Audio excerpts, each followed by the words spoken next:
나토 30개국 전원 참석, 집결지 서울. 브뤼셀 나토 본부의 정적을 깨고 전달된 이 한 줄의 명령은 전 세계 외교가를 경악해 했습니다. 세계 최강의 군사동맹이 선택한 목적지, 그것도 전례 없던 전원 참석, 워싱턴도 파리도 아니었어요. 바로 대한민국의 서울이었습니다. 우리는 쇼핑하러 온 게 아닙니다. 무너지는 세계 질서의 유일한 답을 찾으러 왔습니다. 30개국 대사들이 공장 앞에 줄을 서야만 했던 그 소름 돋는 전말, 트럼프의 콧방귀가 눈치로 바뀐 이번 회의의 진실. 도대체 서울에선 무슨 비밀스런 회담이 있었던 걸까요?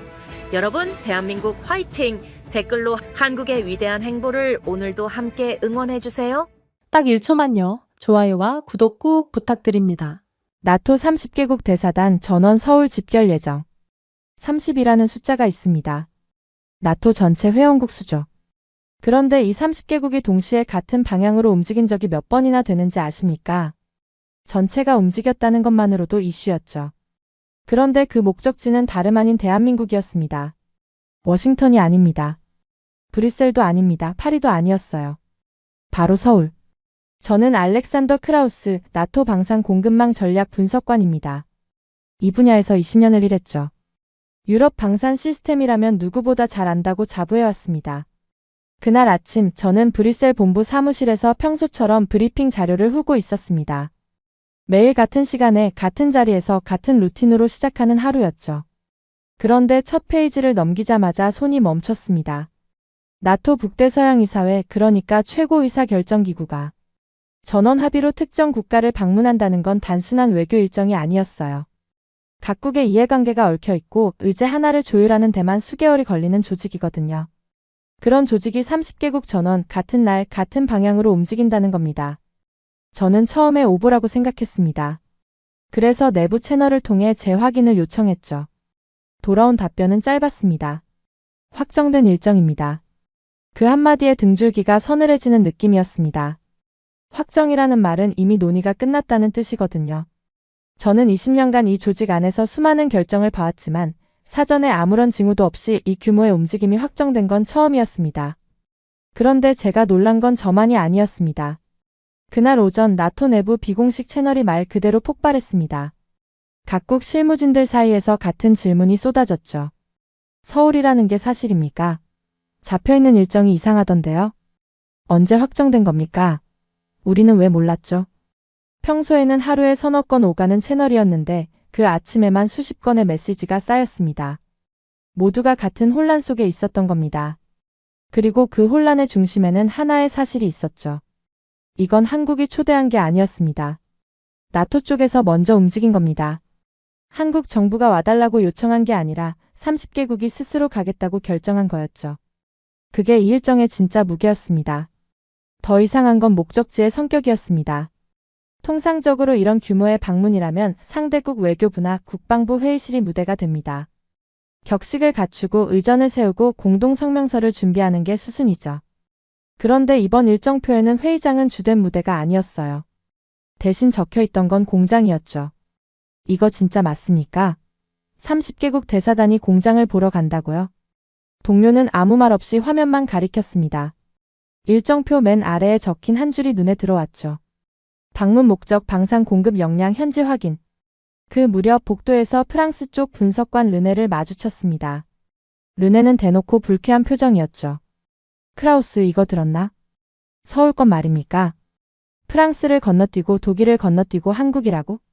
이거 대체 무슨 기준입니까? 요새 한국 띄워주기 너무 심한데? 르네의 목소리에는 분명한 자존심이 묻어 있었습니다. 무리도 아니었죠. 프랑스는 유럽 방산의 핵심 축이고 독일은 산업 기반 그 자체거든요. 그 두 나라를 제치고 아시아의 한 국가가 목적지가 됐다는 건 유럽 방산 관계자 입장에서 받아들이기 쉬운 일이 아니었습니다. 저도 솔직히 같은 생각이었습니다. 한국이라는 나라에 대한 저의 평가는 분명했거든요. 효율적인 나라라고는 봤습니다. 가격 대비 성능이 괜찮은 무기를 만드는 나라, 아시아 시장에서 나름 경쟁력을 갖춘 2성급 방산 국가 정도였죠. 유럽의 시각에서 한국은 늘 주변부였습니다. 미국이 중심이고 영국과 프랑스가 핵심 축이며 독일이 산업 기반을 받치는 구조에서 한국이 끼어들 자리는 없다고 봤거든요. 그게 20년간 제가 가져온 판단이었습니다. 점심시간에 몇몇 동료들과 식당에서 마주 앉았을 때 분위기는 더 노골적이었습니다. 독일 쪽 실무관 한 명이 포크를 내려놓으며 말했죠.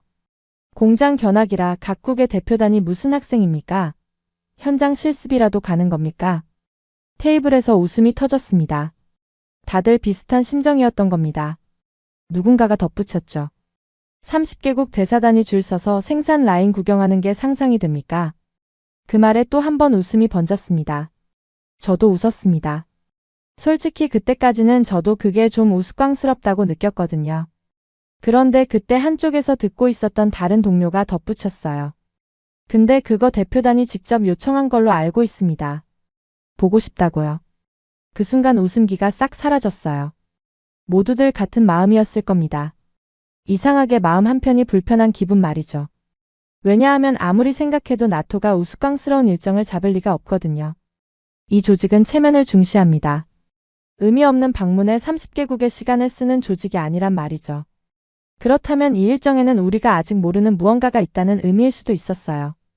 그날 저녁 저는 집에 돌아와서 책상 앞에 앉았습니다. 최근 몇 년간의 데이터를 다시 꺼냈죠.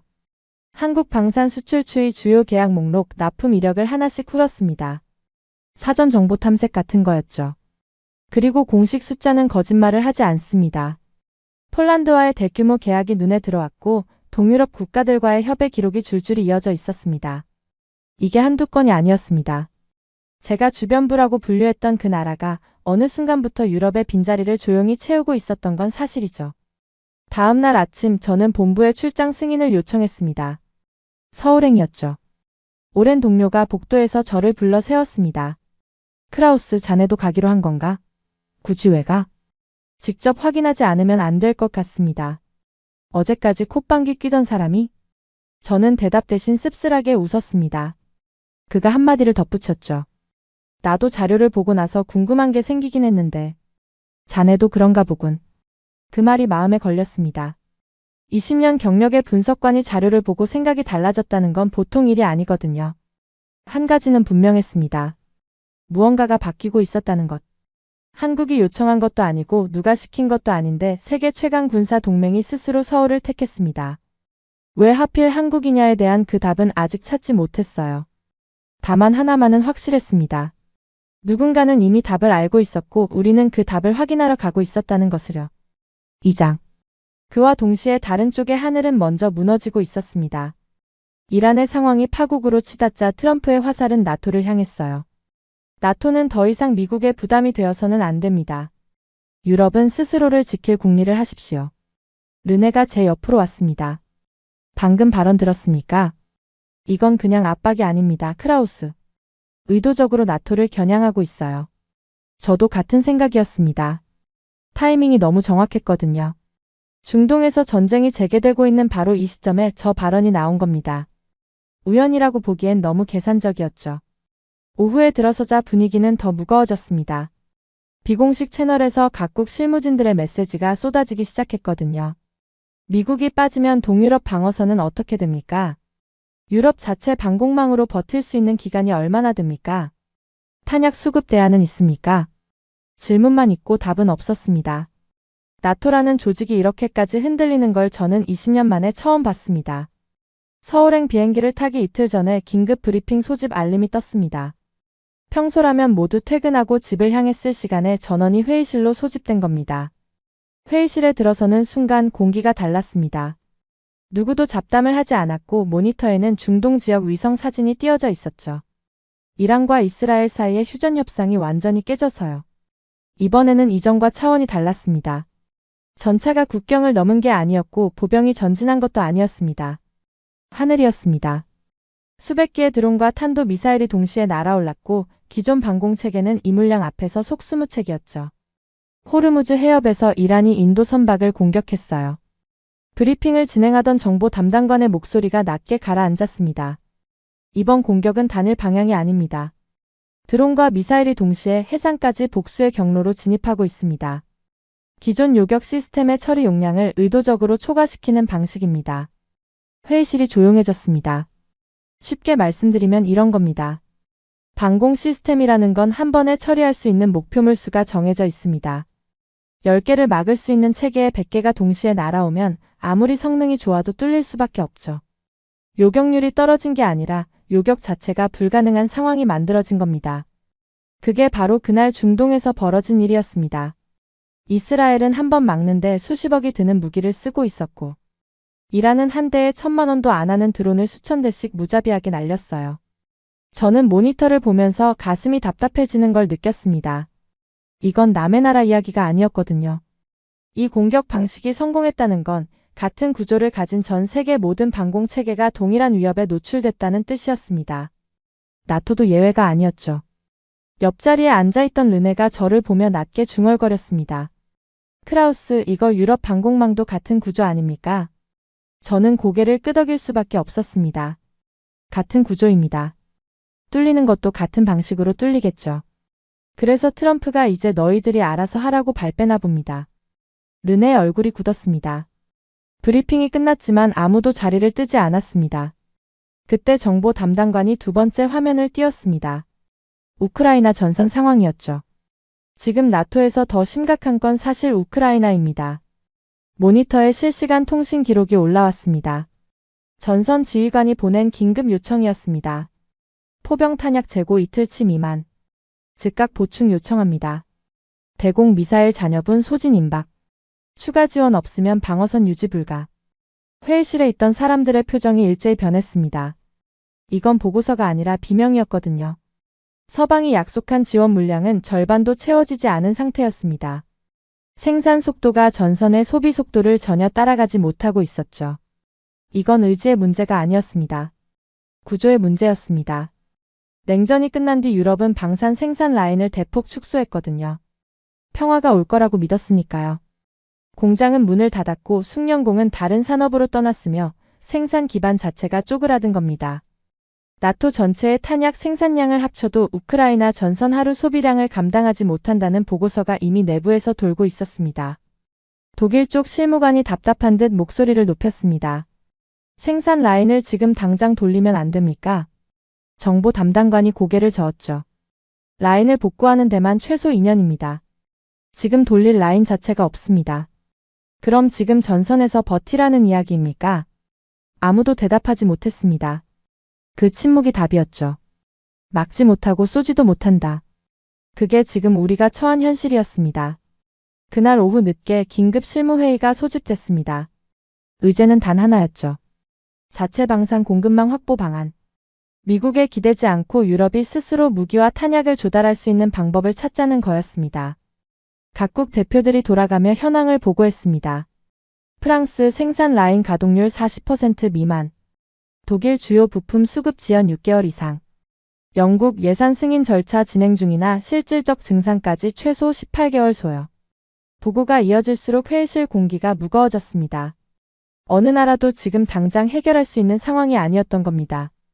회의가 끝나갈 무렵 독일 쪽 실무관이 테이블을 손바닥으로 내려치며 말했습니다. 그러면 대체 어디서 가져옵니까? 전선에서는 지금 이 순간에도 탄약이 떨어지고 있단 말입니다. 아무도 대답하지 못했습니다. 그 질문이 회의실에 그대로 매달려 있었죠. 어디서 가져올 것인가? 지금 당장 이 물량을 이 속도로 공급할 수 있는 곳이 과연 존재하는가? 회의가 끝나고 사무실로 돌아오는 복도에서 저는 창밖을 봤습니다. 브뤼셀의 새벽 하늘은 평화로웠죠. 하지만 그 평화가 얼마나 얇은 껍질 위에 서 있는지를 오늘 하루 동안 뼈저리게 느꼈습니다. 하늘은 뚫렸고 탄약은 바닥났고 미국은 등을 돌리고 있었습니다. 그리고 나토 안에는 답이 없었습니다. 그날 밤 늦게 서울 방문 관련 사전 자료 메일이 도착했습니다. 저는 별 기대 없이 열어봤어요. 솔직히 그때까지도 이틀 뒤 서울행에 대한 회의감이 남아 있었거든요. 이 상황에서 30개국이 모인다고 뭐가 달라질까? 그런데 첫 페이지를 넘기는 순간 손이 멈췄습니다. 그곳에 적혀있는 숫자들은 오늘 하루 종일 들었던 그 절망적인 보고서들과 정확히 대응하고 있었습니다. 우리가 부족하다고 울부짖던 바로 그 항목들이 한국에 있었거든요. 3장. 혼란스러운 중동과 우크라이나를 뒤로하고 결국 서울에 왔습니다. 인천공항에 내리는 순간부터 분위기가 달랐어요. 일반 입국장이 아니었죠. 별도의 통로가 마련되어 있었고 한국 측 의전팀이 대기하고 있었습니다. 저는 나토 분석관 자격으로 대사단 수행원에 포함되어 있었는데 통로를 빠져나오면서 눈앞에 펼쳐진 광경에 발걸음이 멈췄습니다. 주차장 전체가 검은색 차량으로 가득했거든요.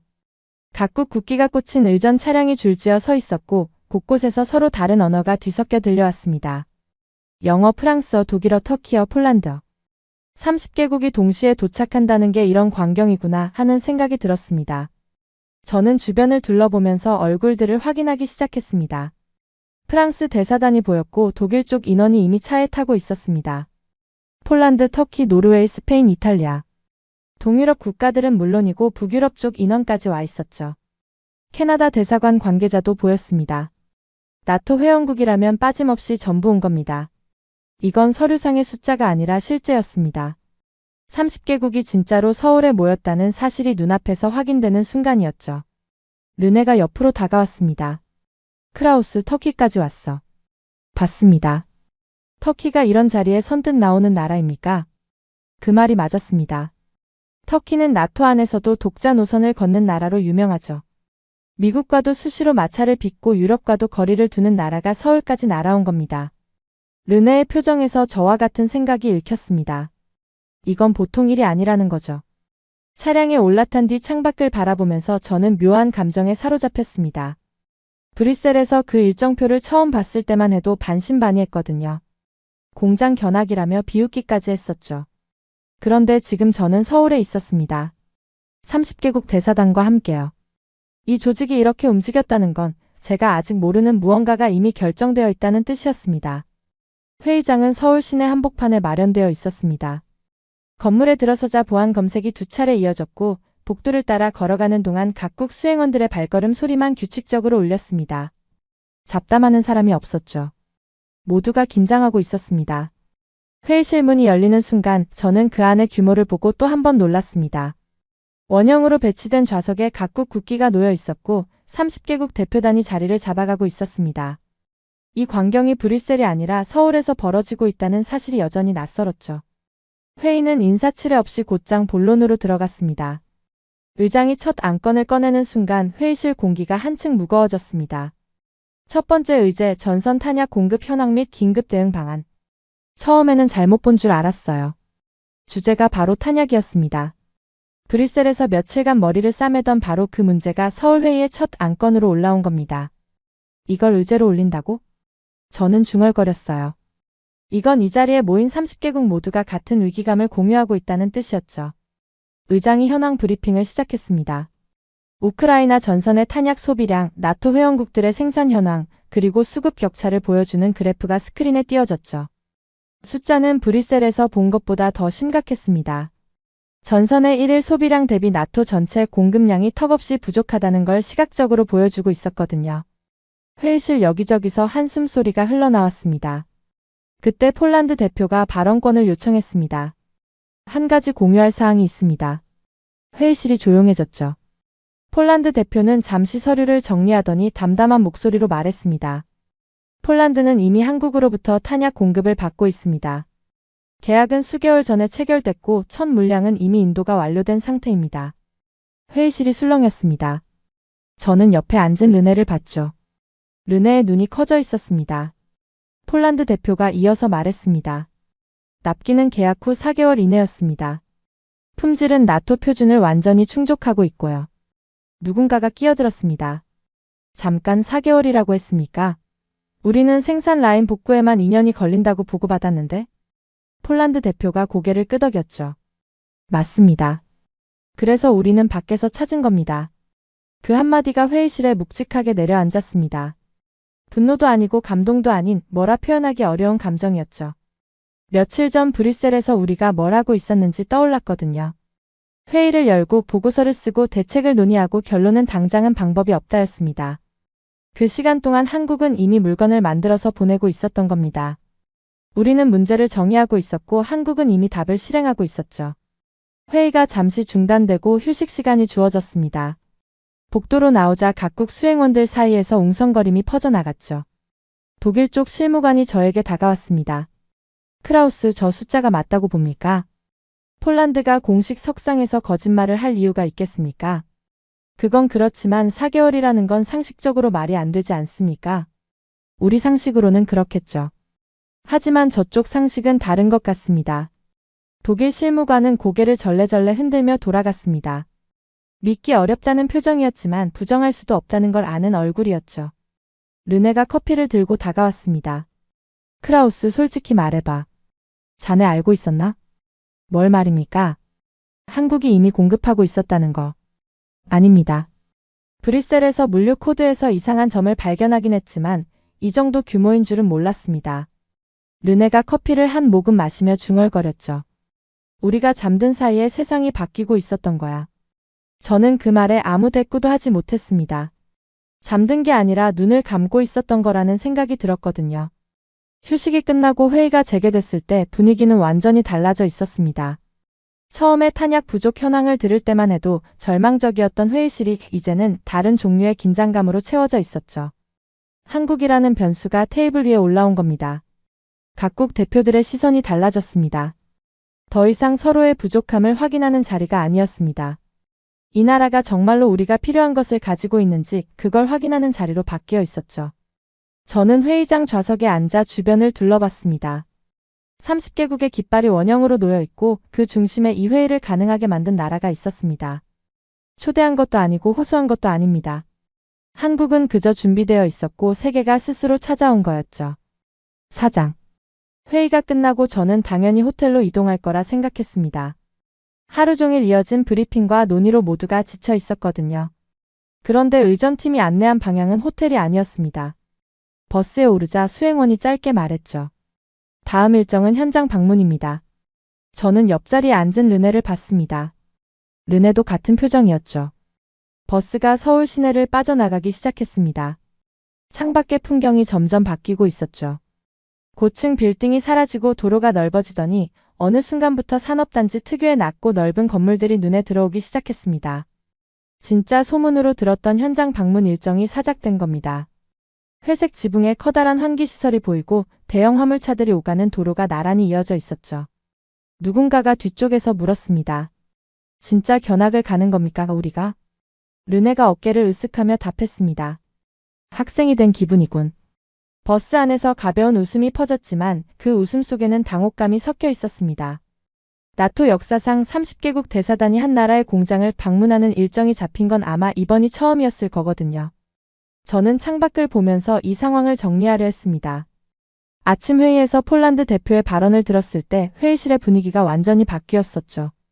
한국이 이미 공급하고 있다는 사실에 모두가 충격을 받았고 동시에 의문을 품었습니다. 정말 가능한 이야기인가? 숫자만으로는 믿기 어려운 부분이 있었거든요. 그래서 이 일정이 잡힌 거라는 걸 저는 그제야 이해했습니다. 직접 보여주겠다는 거였죠. 말이 아니라 현장으로. 버스가 속도를 줄이며 정문 앞에 멈췄습니다. 문이 열리자마자 느껴진 건 소리였습니다. 금속이 울리는 낮은 진동이 땅바닥을 통해 발밑까지 전해져 왔고 멀리서부터 규칙적인 기계음이 끊임없이 들려왔죠. 이건 조용한 공장이 아니었습니다. 지금 이 순간에도 무언가가 만들어지고 있다는 걸 소리만으로 알 수 있었습니다. 안내를 따라 건물 안으로 들어서는 순간 저는 걸음을 멈출 수밖에 없었습니다. 생산 라인이 돌아가고 있었거든요. 멈춰있지 않았습니다. 방문자를 위해 준비된 전시용 공장이 아니었습니다. 자동화 설비가 정밀하게 작동하고 있었고 그 사이사이에 작업자들이 검수 절차를 진행하고 있었죠. 라인 하나가 아니었습니다. 눈에 보이는 것만 해도 복수의 생산 라인이 동시에 가동되고 있었고 각 라인마다 다른 품목이 흘러가고 있었습니다. 르네가 제 옆에서 멈춰 섰습니다. 아무 말도 하지 않았죠. 그냥 라인을 바라보고 있었습니다. 저도 마찬가지였습니다. 말이 필요 없었거든요. 안내를 맡은 한국 측 관계자가 설명을 시작했습니다. 이 시설은 24시간 3교대로 가동되고 있습니다. 현재 보시는 라인은 포병 탄약 생산 라인이며 월 생산량은 이 수치입니다. 여기서 만들어진 포탄이 우크라이나로 갑니다. 스크린에 숫자가 떴습니다. 저는 그 숫자를 보고 옆에 서 있던 독일 실무관을 봤습니다. 그도 저를 봤죠. 아무 말 없이 눈빛만 교환했지만 서로 같은 생각이라는 건 분명했습니다. 이건 우리가 브뤼셀에서 들었던 나토 전체 생산량 보고서와 비교해도 놀라운 수치였거든요. 한국 측 관계자가 이어서 말했습니다. 그리고 이쪽은 확장 라인입니다. 수요에 따라 추가 가동이 가능한 구조로 설계되어 있습니다. 지금은 확장 라인까지 모두 가동 중이죠. 확장 라인이라는 말에 여러 사람의 고개가 동시에 돌아갔습니다. 지금 돌아가고 있는 것만으로도 충분히 놀라운데 더 늘릴 수 있다는 겁니다. 이건 단순한 생산시설이 아니었습니다. 언제든 규모를 키울 수 있도록 처음부터 설계된 구조였죠. 저는 라인을 따라 천천히 걸으면서 주변을 관찰했습니다. 바닥은 깨끗했고 공정 사이의 동선은 군더더기 없이 정리되어 있었습니다. 자동화와 인력이 적절하게 배치되어 있었는데 이게 하루아침에 만들어진 시스템이 아니라는 건 한눈에 알 수 있었죠. 수십 년간 축적된 노하우가 이 라인 구석구석에 녹아 있었습니다. 대사들의 표정이 바뀌고 있었습니다. 처음 버스에서 내릴 때만 해도 반신반의하던 얼굴들이 하나둘 진지해지고 있었죠. 웃는 사람이 없었습니다. 사진을 찍는 사람도 없었습니다. 모두 같은 표정이었습니다. 확인하러 온 사람들의 표정. 저는 그 표정들을 보면서 확신했습니다. 이건 방문이 아니라 검증이었다는 걸요. 르네가 저에게 다가와 낮은 목소리로 말했습니다. 크라우스, 브뤼셀에서 우리가 뭐라고 했었지? 공장 견학이라고 비웃었죠. 그래, 비웃었지. 그런데 지금 이걸 보면서도 비웃을 수 있겠나? 저는 고개를 저었습니다. 비웃을 수 없었습니다. 오히려 부끄러웠죠. 우리가 회의실에서 탁상 위에 숫자를 놓고 토론하는 동안 이 라인은 멈추지 않고 돌아가고 있었다는 사실이 묵직하게 다가왔거든요.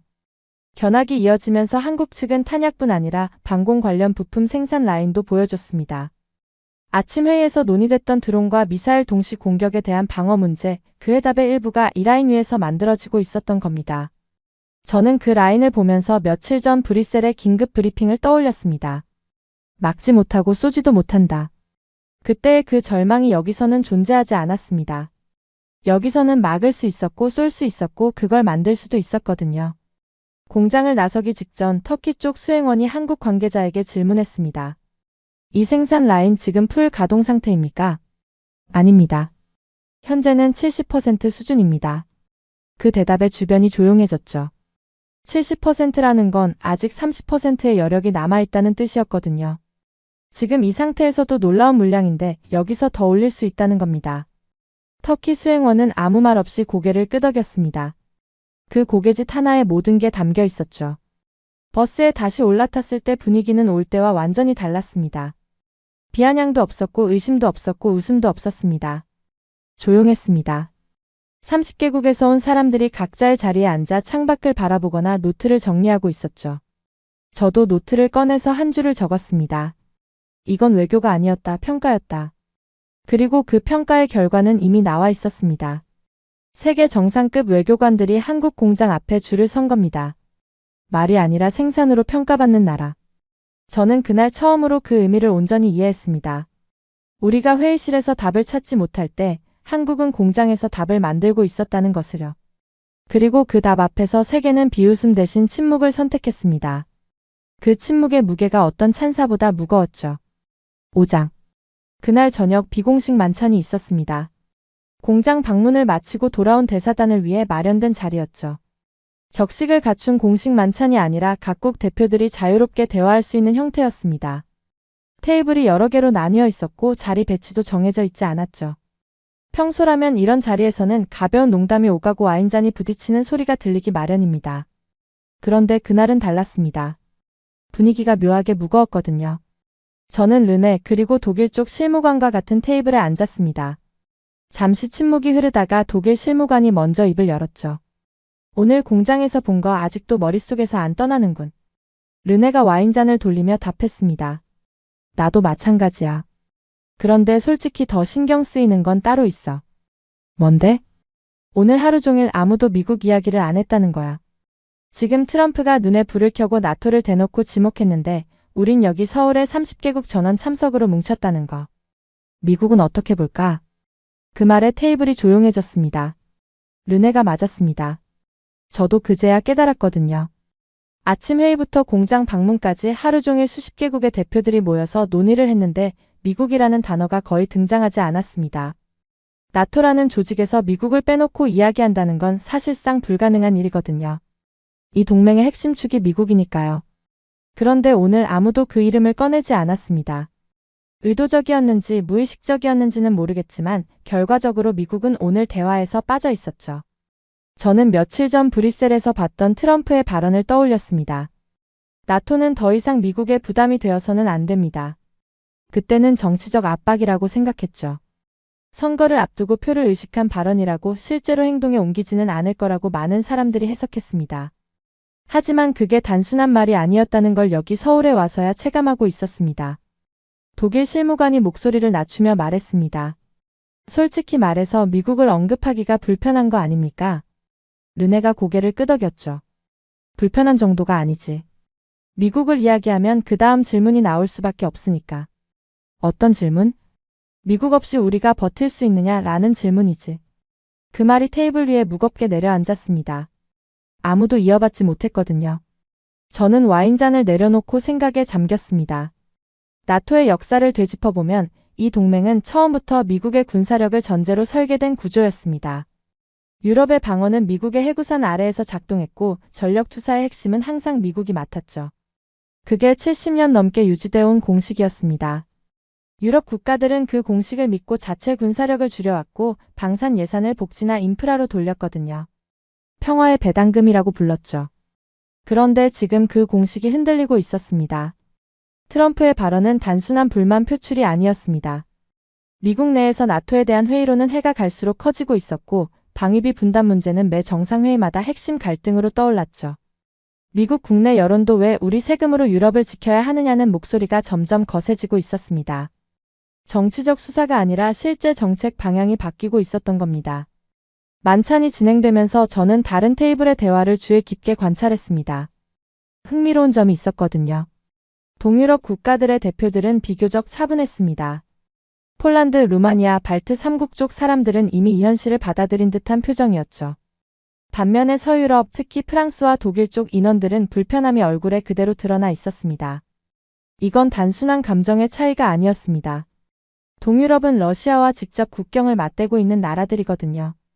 미국의 우산이 거칠 수도 있다는 불안을 이미 오래전부터 느끼고 있었고 그래서 폴란드가 가장 먼저 한국에서 답을 찾은 거였습니다. 서유럽은 아직 그 절박함을 체감하지 못하고 있었던 거죠.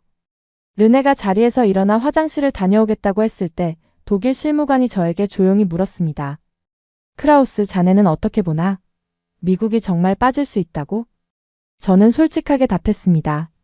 완전히 빠지지는 않을 겁니다. 하지만 지금까지처럼 무조건적으로 받쳐주는 시대는 끝났다고 봐야죠. 그러면 우리는 어떻게 해야 합니까? 스스로 살아남아야죠. 그리고 협력할 수 있는 강한 무기를 가진 나라와 손잡아야죠. 그 말이 입 밖으로 나오는 순간 제 자신도 놀랐습니다. 20년간 나토 체계 안에서 일하면서 미국 없는 유럽 방어를 진지하게 생각해 본 적이 없었거든요. 그런데 오늘 이 자리에서 서울이라는 도시에서 그 말이 자연스럽게 나왔습니다. 만찬이 중반을 넘어갈 무렵 한 영국 쪽 외교관이 테이블 사이를 돌아다니며 이런저런 이야기를 나누고 있었습니다. 그가 우리 테이블에 잠시 멈추더니 낮은 목소리로 말했죠. 오늘 흥미로운 하루였지 않습니까? 흥미롭다는 게 어떤 의미입니까? 각국은 스스로 대비해야 한다는 걸 다들 느끼고 있다는 뜻입니다. 그 말은 선언이 아니었습니다. 경고였죠. 저는 그 외교관의 눈을 봤습니다. 장난기가 전혀 없는 진지한 눈이었습니다. 그가 자리를 뜬 뒤 저는 오늘 하루를 되짚어봤습니다. 아침에 30개국이 모인 회의장에서 탄약 위기를 확인했고 오후에는 한국 공장에서 그 위기의 해답을 목격했습니다. 그리고 저녁에는 이 모든 것의 배경에 있는 불편한 진실과 마주하고 있었죠. 미국이라는 우산이 서서히 걷히고 있다는 진실이요. 르네가 돌아와서 자리에 앉으며 물었습니다. 내가 없는 사이에 무슨 이야기 했나? 미국 이야기를 했습니다. 아, 결국 나왔군. 피할 수 없는 주제지. 르네가 와인을 한 모금 마시고 나서 창밖을 바라봤습니다. 서울의 야경이 펼쳐져 있었죠. 크라우스, 우리가 왜 서울에 있는지 이제 알겠나? 저는 잠시 생각하다가 답했습니다. 미국을 대신할 누군가가 필요해서가 아닙니까? 그것도 맞지만 정확히는 미국 없이도 작동하는 체계가 필요한 거야. 그리고 오늘 공장에서 본 건 바로 그거였지. 그 말에 저는 할 말을 잃었습니다. 만찬장을 나서면서 저는 밤 공기를 깊이 들이마셨습니다. 서울의 4월 밤은 쾌적했죠. 브뤼셀과는 다른 공기, 다른 냄새, 다른 소리. 그런데 이상하게도 이 낯선 도시가 지금 이 순간 세계에서 가장 중요한 장소처럼 느껴졌습니다. 미국이라는 이름을 누구도 말하지 않았던 그 회의실. 그 침묵이 말해주고 있었거든요. 우산이 사라지고 있다는 것을. 그리고 그 우산 없이 비를 맞지 않으려면 스스로 지붕을 만들어야 한다는 것을. 6장. 왜 한국일까요? 서울에 온 이후로 이 질문을 계속 반복하고 있었습니다. 공장에서 생산 라인을 받고 회의장에서 숫자를 확인했고 만찬에서 각국 대표들의 침묵을 목격했죠. 한국이 대단하다는 건 이제 부정할 수 없었습니다. 하지만 저를 진짜로 괴롭히는 건 다른 질문이었거든요. 어떻게 이게 가능한 겁니까? 인구 5천만의 나라가 유럽 방산 강국 여러 나라를 합친 것과 맞먹는 생산 능력을 갖추고 있다는 게 상식적으로 설명이 되지 않았습니다. 서울 방문 셋째 날 아침 일정표에는 한국 방산 역사와 체계에 대한 브리핑이 잡혀 있었습니다. 솔직히 말하면 큰 기대는 하지 않았죠. 역사 브리핑이라는 건 보통 의전용으로 넣는 형식적인 순서거든요. 그런데 브리핑실에 들어서자 스크린에 띄워진 첫 화면이 저의 시선을 잡아끌었습니다. 한반도 지도였습니다. 그리고 그 위에 굵은 글씨로 적혀 있었죠. 정전 상태. 전쟁은 끝난 적이 없다. 브리핑 담당자가 차분한 목소리로 설명을 시작했습니다. 한국은 1950년 전쟁이 발발한 이후 단 한 번도 평화협정을 체결하지 못한 나라입니다. 지금 이 순간에도 기술적으로는 전쟁 중입니다. 저는 그 사실을 물론 알고 있었습니다. 국제 안보를 다루는 사람이라면 기본 상식이죠. 하지만 그걸 이 맥락에서 어제 본 공장의 생산 라인을 떠올리면서 다시 듣자 완전히 다른 무게로 다가왔습니다. 한국은 그야말로 제약투성인 나라였습니다. 미사일 사거리 제한이라는 게 있었거든요. 한국은 자체적으로 미사일을 개발할 능력이 있었지만 동맹국과의 합의에 의해 사거리에 상한선이 걸려 있었습니다. 쉽게 말하면 더 멀리 쏠 수 있는데 쏘지 못하게 막혀 있었던 거죠. 르네가 옆에서 소곤거렸습니다. 이건 처음 듣는 이야기인데 자체 기술이 있는데 사거리를 제한당했다고요? 동맹 관계에서 오는 제약이었죠. 지역 안정을 이유로. 안정이라 결국 통제 아닙니까? 저는 대답하지 않았습니다. 르네의 말이 틀리지 않았거든요. 브리핑 담당자가 다음 슬라이드를 넘겼습니다. 전시작전 통제권 문제였습니다. 이건 저도 분석 보고서에서 여러 번 접한 적이 있는 주제였죠. 한국군이 전쟁 상황에서 자국 군대의 작전 지휘권을 온전히 갖고 있지 못하다는 문제였습니다. 자기 나라를 지키는 전쟁인데 최종 지휘 결정을 다른 나라와 공유해야 하는 구조. 저는 이걸 예전에는 동맹체계의 일부로 자연스럽게 받아들였습니다. 그런데 오늘 이 자리에서 다시 보니 느낌이 완전히 달랐습니다. 이 나라는 자유롭게 성장한 나라가 아니었습니다. 제한 속에서, 통제 속에서 그 좁은 틀 안에서 길을 찾아야 했던 나라였죠. 독일 실무관이 손을 들어 질문했습니다. 사거리 제한이 있었다면 그 범위 안에서 어떻게 지금 수준의 방산 체계를 만든 겁니까? 브리핑 담당자가 잠시 멈추더니 답했습니다. 제한된 사거리 안에서 최대한의 정밀도를 확보하는 방향으로 기술을 발전시켰습니다. 멀리 보내지 못한다면 가까운 거리에서 절대 빗나가지 않는 기술을 만든 거죠. 회의실이 잠시 조용해졌습니다. 그 말의 의미가 천천히 스며들고 있었거든요. 제약을 핑계로 멈출 수도 있었는데 오히려 제약을 기술 발전의 방향으로 바꿔버린 겁니다. 저는 그 순간 묘한 감정을 느꼈습니다. 존경이라고 해야 할까요? 아니면 경외라고 해야 할까요? 20년간 나토 체계 안에서 일하면서 유럽 방산에 대한 자부심이 제 정체성의 일부였거든요. 영국, 프랑스, 독일은 세계 최고 수준의 무기 체계를 가지고 있고 그건 수백 년에 걸친 기술 축적의 결과라고 믿어왔습니다. 그 믿음이 틀린 건 아닙니다. 하지만 한국은 수백 년이 아니라 수십 년 만에 그것도 제약과 통제 속에서 이 수준에 도달한 겁니다. 조건 자체가 다르다는 걸 인정하지 않을 수 없었죠. 브리핑이 중반을 넘어가면서 핵심이 드러나기 시작했습니다. 한국이 왜 이렇게까지 방산에 매달렸는지 그 이유. 담당자는 한 장의 사진을 보여줬습니다. 비무장지대였습니다. 세계에서 가장 중무장된 국경선. 이 선 하나를 사이에 두고 수십 년간 대치해온 현실이 한국 방산의 출발점이었던 겁니다. 이 나라에게 방산은 산업이 아니라 생존이었습니다. 유럽이 평화의 배당금을 누리며 방산 라인을 축소할 때 한국은 단 하루도 긴장을 풀 수 없었던 거죠. 르네가 저를 보며 낮게 말했습니다. 크라우스, 우리가 공장 라인을 닫고 있을 때 이 사람들은 라인을 늘리고 있었던 거군. 그렇죠. 선택의 여지가 없었으니까요. 아니, 선택의 여지가 없었던 게 아니라 선택을 한 거야. 이 환경에서 포기할 수도 있었는데 안 한 거잖아. 저는 그 말에 잠시 생각에 잠겼습니다. 르네가 맞았습니다. 제약이 있다고 해서 모든 나라가 이런 결과를 만들어내는 건 아니거든요. 같은 조건에서도 방향은 달라질 수 있습니다. 한국은 억눌린 만큼 더 깊이 파고들었고 막힌 만큼 다른 길을 찾았던 겁니다. 브리핑이 끝나갈 무렵 담당자가 마지막 슬라이드를 띄웠습니다. 한국 방산 수출 증가 그래프였죠. 곡선이 최근 몇 년 사이에 급격하게 치솟아 있었습니다. 담당자는 마지막으로 이렇게 말했습니다. 한국은 평화를 믿지 않았습니다. 대신 준비했습니다. 회의실 어디에서도 반박이 나오지 않았습니다. 브리핑이 끝나고 복도로 나왔을 때 터키 쪽 수행원이 저에게 말을 걸었습니다. 크라우스, 오늘 브리핑 어떻게 봤습니까? 솔직히 충격이었습니다. 이 나라가 걸어온 길을 제대로 몰랐던 것 같습니다. 터키도 비슷한 처지거든요.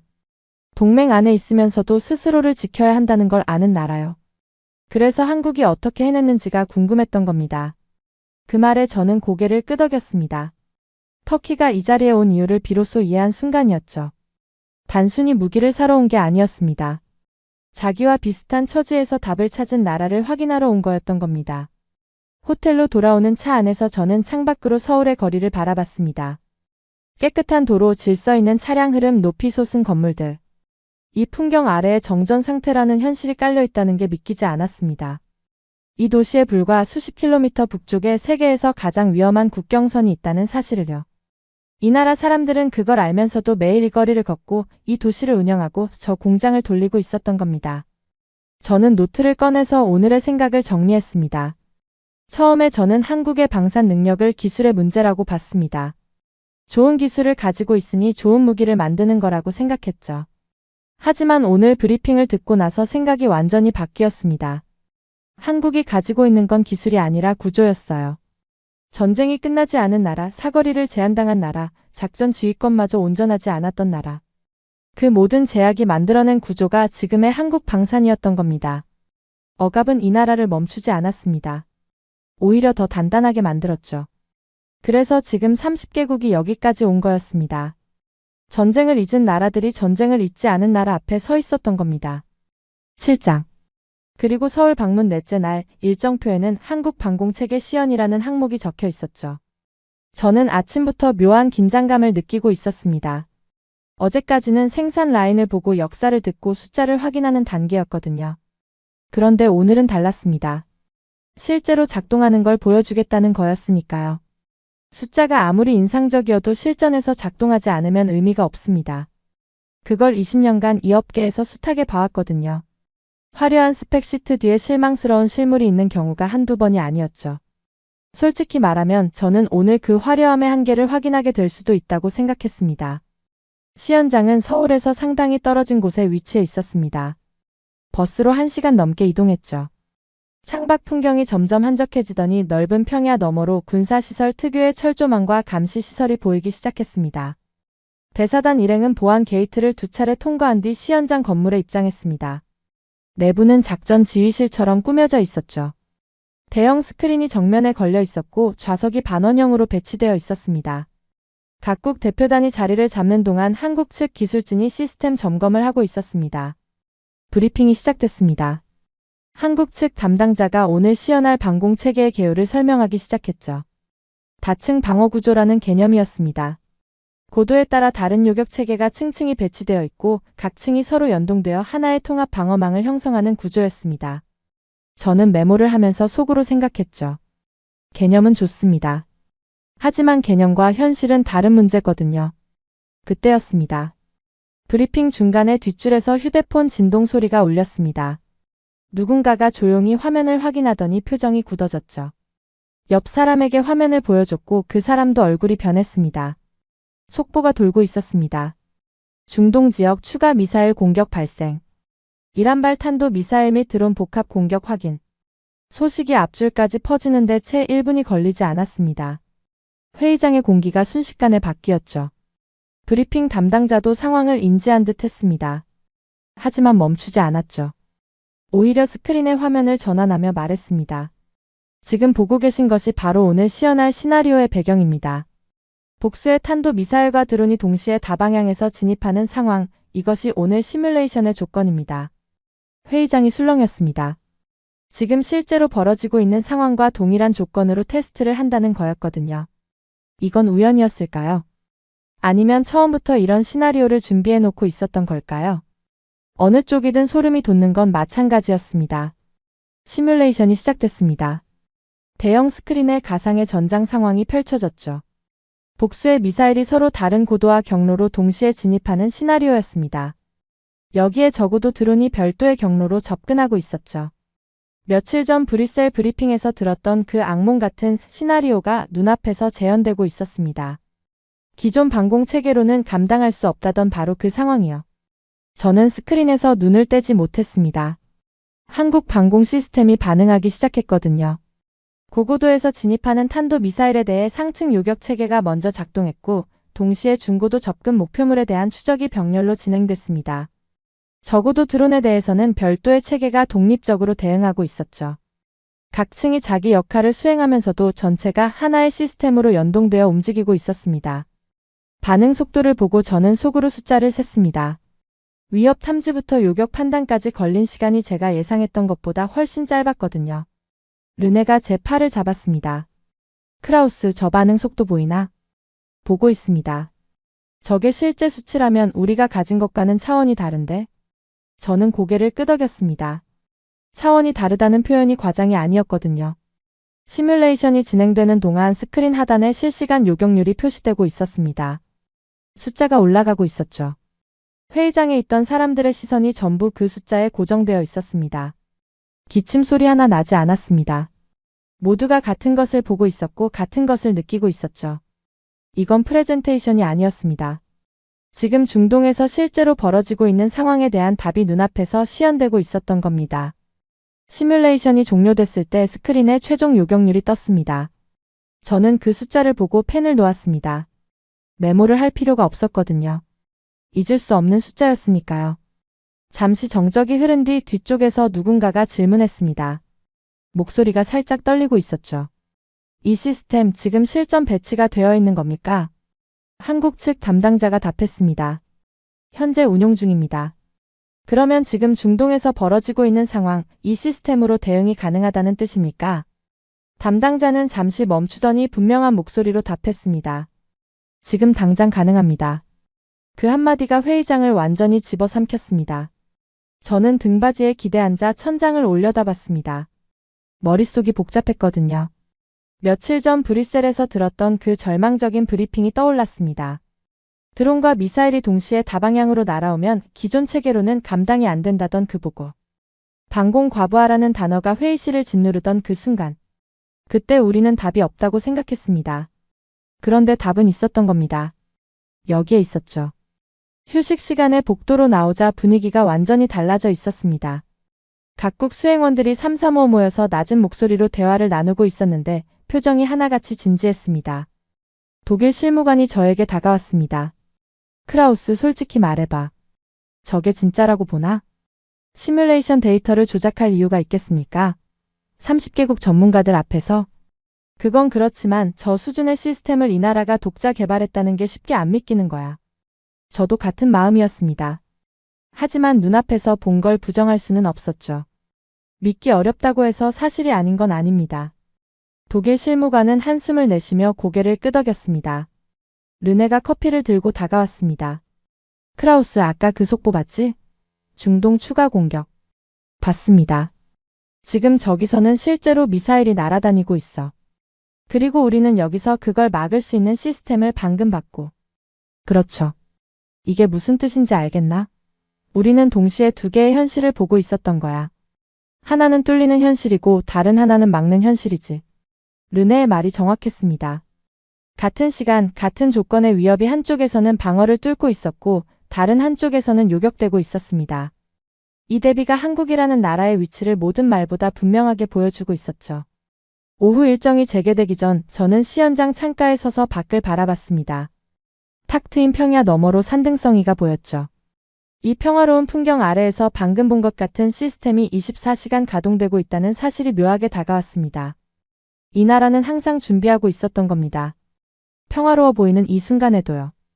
그리고 그 현실 앞에서 선택지는 이미 하나로 좁혀지고 있었습니다. 지금 당장 가능합니다. 그 한 문장이 오늘 들은 모든 설명과 모든 숫자를 압도하고 있었죠. 이론이 아니라 실전 대응이 가능한 나라. 그게 한국이었습니다. 8장.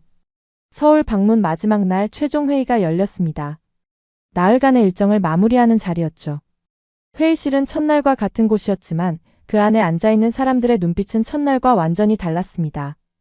나흘 전에는 의심과 호기심이 섞인 눈이었거든요. 지금은 뭔가를 결심한 사람들의 눈이었습니다. 회의가 시작되자 의장이 각국 대표들에게 발언 기회를 열었습니다. 첫 번째로 손을 든 건 폴란드 대표였죠. 이번에도 폴란드가 먼저였습니다. 폴란드는 한국과의 방산 협력을 다음 단계로 확대할 준비가 되어 있습니다. 구체적으로 공동 생산 방안을 논의하고 싶습니다. 공동 생산이라는 단어가 회의실에 퍼지는 순간 저는 펜을 멈췄습니다. 이건 단순히 물건을 사겠다는 이야기가 아니었거든요. 한국의 생산 체계 자체를 자기 나라에 들여오겠다는 뜻이었습니다. 폴란드의 발언이 끝나자 루마니아 대표가 이어받았습니다. 루마니아도 같은 관심을 가지고 있습니다. 특히 방공체계의 기술 이전 가능성에 대해 논의하고 싶습니다. 기술 이전. 그 단어가 나오자 회의실의 분위기가 한 단계 더 올라갔습니다. 무기를 사는 게 아니라 기술을 가져오겠다는 거였으니까요. 노르웨이 대표도 발언했습니다. 북유럽 방어체계와의 호환성을 검토할 용의가 있습니다. 발언이 이어질수록 저는 점점 더 놀라고 있었습니다. 가격을 묻는 사람이 없었거든요. 얼마입니까? 할인이 되나요? 이런 질문이 하나도 나오지 않았습니다. 납기를 따지는 사람도 없었죠. 대신 나오는 질문은 전부 같은 방향이었습니다. 기술 이전은 가능합니까? 공동 생산은 가능합니까? 우리 체계와 통합할 수 있습니까? 저는 르네를 봤습니다. 르네도 같은 걸 느끼고 있었죠. 눈이 마주치자 르네가 작게 고개를 저으며 중얼거렸습니다. 이건 쇼핑이 아니야. 맞았습니다. 이건 무기를 사러 온 자리가 아니었습니다. 체계를 가져가려는 자리였죠. 한국이 수십 년에 걸쳐 만들어낸 그 구조, 그 시스템, 그 역량 자체를 자기 나라에 이식하겠다는 겁니다. 회의 중반에 한국 측 대표가 답변을 위해 자리에서 일어났습니다. 담담한 목소리였지만 내용은 무게가 있었죠. 한국은 단순한 수출국이 아니라 파트너가 되기를 원합니다. 기술 이전과 공동 생산은 한국 방산 정책의 핵심 방향입니다. 우리는 무기를 파는 것이 아니라 함께 만드는 구조를 제안합니다. 함께 만드는 구조. 그 말이 회의실에 울렸을 때 저는 이 자리의 성격을 완전히 이해했습니다. 한국은 공급자에서 전략 파트너로 올라서고 있었습니다. 그것도 나토 30개국 앞에서 공식적으로요. 휴식 시간에 복도에서 독일 실무관이 저에게 다가왔습니다. 크라우스, 자네 안에서 어떤 생각이 돌아가고 있는지 보여. 그렇게 티가 납니까? 20년 경력자가 저렇게 멍한 표정을 짓고 있으면 뭔가 큰 게 깨진 거지. 저는 솔직하게 말했습니다. 깨졌다기보다는 다시 맞춰지고 있는 것 같습니다. 뭐가? 세계 방산 질서요. 제가 20년간 알고 있던 그 구조가 지금 이 회의실에서 재편되고 있는 거거든요. 독일 실무관은 잠시 저를 바라보다가 고개를 끄덕였습니다. 나도 같은 생각이야. 그런데 솔직히 인정하기가 쉽지 않더군. 회의가 재개되고 각국의 구체적인 협력 의향이 테이블 위에 올라오기 시작했습니다. 터키는 방공 시스템 공동 개발에 관심을 표명했고 체코는 탄약 생산 라인 합작을 제안했습니다. 발언 하나하나가 지나갈 때마다 저는 노트에 기록을 했는데 어느 순간 깨달았습니다. 이 노트가 단순한 회의록이 아니라 새로운 질서의 시작점을 기록하고 있다는 것을요. 르네가 제 노트를 슬쩍 보더니 말했습니다. 기록할 게 많아 보이는군. 많은 정도가 아닙니다. 이건 나토 방산 구조가 바뀌는 순간이에요. 과장이 아니고? 며칠 전이었으면 과장이라고 했을 겁니다. 하지만 지금은 아닙니다. 르네는 더 이상 반박하지 않았습니다. 그도 알고 있었으니까요. 회의 후반부에 영국 쪽 외교관이 발언했습니다. 이번 방문에서 확인한 것은 한국의 무기 성능만이 아닙니다. 한국이 가진 생산 구조, 대응 속도, 그리고 확장 가능성입니다. 이것은 단일 계약의 문제가 아니라 동맹 전체의 공급망 구조를 재설계하는 문제입니다. 공급망 구조 재설계. 그 표현이 이번 서울 방문의 본질을 한 문장으로 요약하고 있었습니다. 30개국이 서울에 모인 건 무기를 확인하러 온 게 아니었습니다. 새로운 공급 체계의 중심이 어디인지를 확인하러 온 거였죠. 회의가 끝나갈 무렵 의장이 폐회사를 했습니다. 형식적인 인사 뒤에 한마디를 덧붙였죠. 이번 방문은 시작입니다. 끝이 아닙니다. 그 말에 회의실 곳곳에서 고개가 끄덕여졌습니다. 저도 끄덕였죠. 시작이라는 말이 맞았거든요. 나흘 전까지 한국은 나토의 시야 밖에 있었습니다.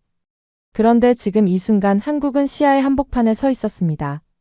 회의장을 나서면서 저는 처음 서울에 도착했던 날을 떠올렸습니다.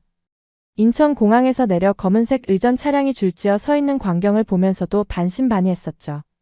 공장을 견학한다는 일정에 비웃음을 보냈었고 한국을 2성급 국가라고 분류했었습니다.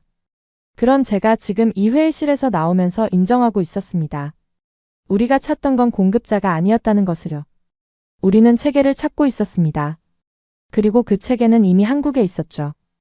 호텔로 돌아가는 차 안에서 르네가 마지막으로 물었습니다. 크라우스, 브뤼셀에 돌아가면 보고서에 뭐라고 쓸 건가? 저는 창밖을 바라보며 답했습니다. 사실대로 쓸 겁니다. 사실이라면? 한국은 더 이상 2선 국가가 아닙니다. 공급국도 아닙니다. 전략 파트너이자 시스템 국가입니다. 그렇게 쓸 겁니다. 르네가 웃었습니다. 자네가 그런 보고서를 쓰는 날이 올 줄은 몰랐네. 저도 몰랐습니다. 우리 둘 다 웃었죠. 하지만 그 웃음 속에는 가벼움이 아니라 인정이 담겨 있었습니다. 비행기가 인천공항을 이륙하면서 창밖으로 서울의 야경이 멀어져 갔습니다. 수백만 개의 불빛이 반짝이고 있었죠. 저는 그 불빛을 보면서 생각했습니다. 이 도시의 북쪽에는 세계에서 가장 위험한 국경이 있고 이 나라는 한 번도 전쟁이 끝난 적이 없으며 수십 년간 제약과 통제 속에서 살아왔습니다. 그런데 이 나라가 지금 세계 최강 군사 동맹의 공급 체계를 재편하고 있었습니다. 무기를 파는 게 아니라 시스템을 제공하고 기술을 나누고 함께 만들자고 제안하고 있었죠. 저는 노트를 꺼내서 마지막 한 줄을 적었습니다. 20년간의 확신이 나흘 만에 바뀌었습니다. 그런데 이상하게도 그게 불쾌하지 않았죠. 오히려 선명해진 느낌이었습니다. 세계가 어디로 가고 있는지 그 방향이 처음으로 또렷하게 보였거든요. 우리는 무기를 사러 간 게 아니었습니다. 우리는 시스템을 찾고 있었습니다. 그리고 그 답은 이미 정해져 있었죠. 한국이었습니다. 지금까지 우인스의 수진이었습니다. 오늘도 끝까지 함께 해주셔서 정말 감사합니다. 수진이랑 우인스 다음에도 함께해요. 오늘도 행복한 하루 되세요. 사랑합니다. 우인스 우리들의 이야기 작은 꿈도 커지는 이 순간 웃으며 함께 나가요 모두의 마음이 크게 울려요. 당신만의 감동 이야기가 늘 당신 곁에서 따뜻한 순간으로 남길 바랍니다. 다음에도 따뜻한 이야기로 다시 찾아올게요.